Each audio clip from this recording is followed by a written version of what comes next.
Good morning, students. This is Rupali Memane, Assistant Professor, Arihant College of Arts, Commerce and Science.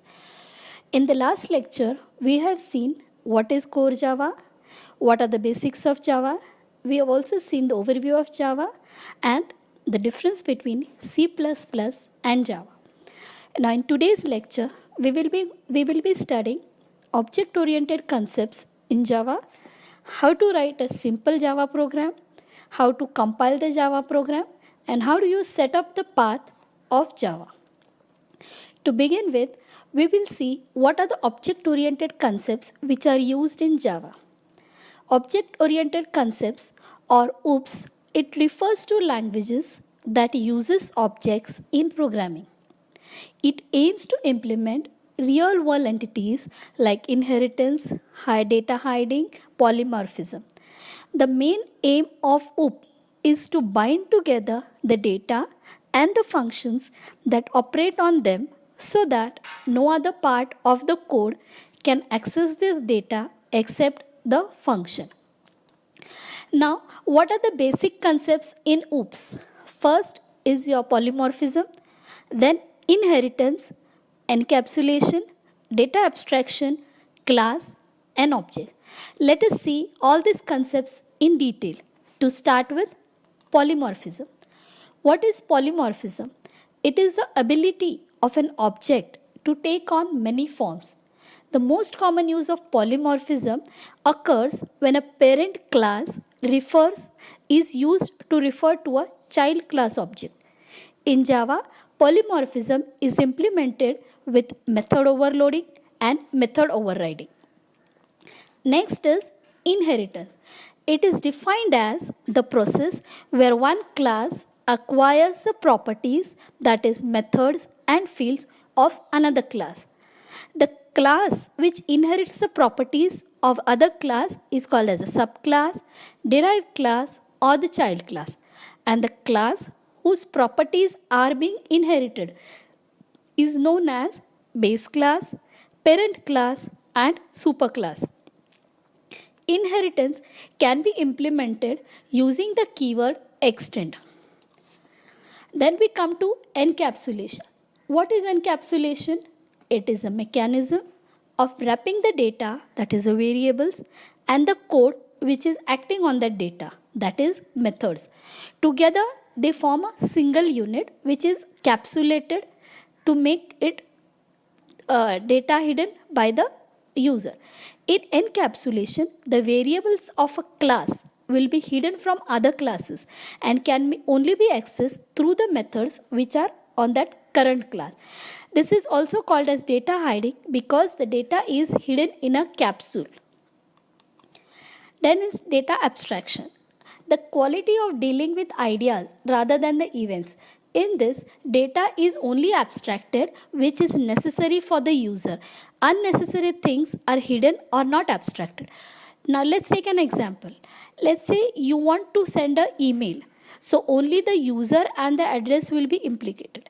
The complex details such as what happens when you send the email, what is the protocol used, where is the server, where is the host, all these things are hidden from the user.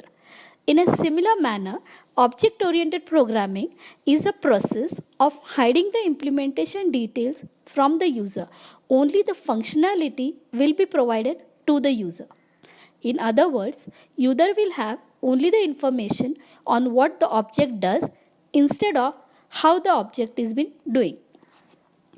Then we come on to the important topic, that is classes. Now, classes and objects are the basic concepts of object-oriented programming, which revolve around the real-life entities. Collection of objects is called a class. It is a logical entity. A class can also be defined as a blueprint or a prototype from which objects are created.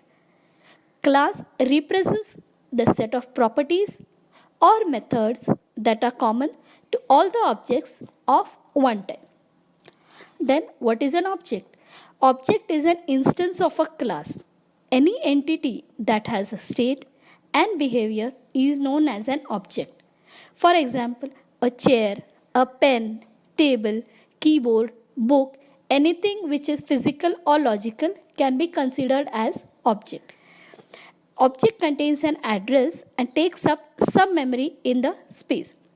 Now, objects can communicate without knowing the details of each other's data or code.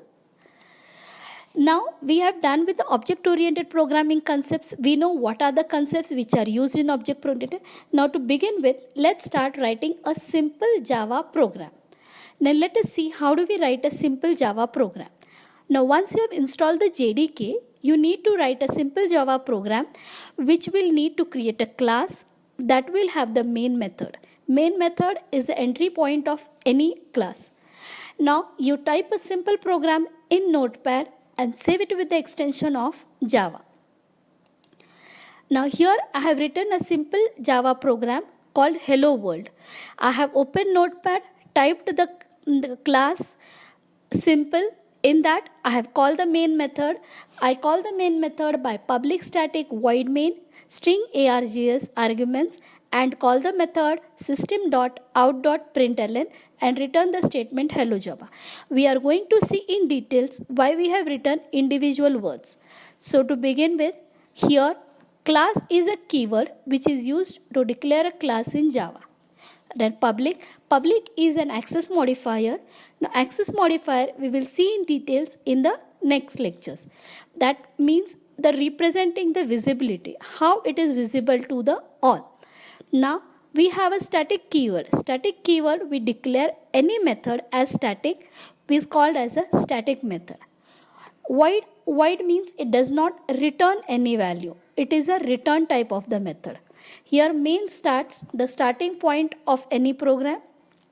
String args is going to get arguments from the command line. System.println is a print statement.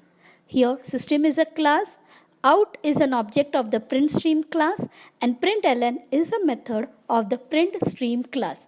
Once you have written this program, this is what you are going to get as the output. Once I write the program, I compile it with the Java compiler by typing the command javac simple.java. Once I come to know the program is compiled, it creates a class file. Then I execute the Java file by calling it Java and the class name, and I get the output as hello Java. Now, how does the compilation occur in Java? You write the Java code, you save it with the class name. For example, here I have written simple.java. I pass it to the compiler by typing javac simple.java. It compiles. When it is compiled, it creates a bytecode and it creates a class file with the same name as that of the class name. So here we see simple.java has been compiled to make a class file called as simple.class. So in this lecture, we have seen the basic object-oriented concepts which are used in Java. We saw how to write a simple Java program. We saw how do you compile it in Java and how do you set the path in Java. With this, we come to the end of this lecture. Again, for this lecture, I have taken references from all these links: Beginner's Book, tutorials, tutorial points, Geeks for Greeks, and docs.oracle. Now, in the coming next lectures, we will see what are Java data types and what are variables. Thank you.